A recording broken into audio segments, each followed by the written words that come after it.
Hi lovelies, it's officially fall, which means we get to decorate for spooky season. I always love waiting until the first day of fall, or at least until that weekend, to decorate. So I did bring up all my fall and Halloween decor upstairs, and today I am going to be decorating my living room and dining room. I do have some pieces from the past previous years, so I didn't really purchase many new items this time. I do have some new things that I did get, but I didn't go too crazy this time.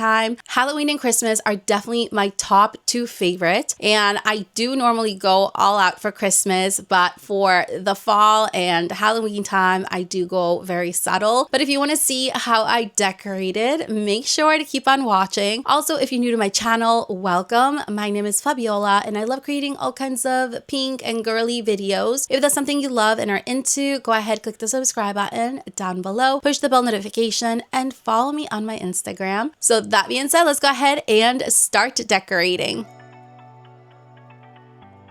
I always like to decorate the second week of September just so it doesn't seem like it's been out forever. But I did take out some of my old Halloween decor. I do have a bunch of decor, like all these here and then this here from past seasons. And I also ended up getting some new items, which I'm very excited for, like this gorgeous little pillow. Look how pretty it is. But yeah, let's go ahead and get right to it.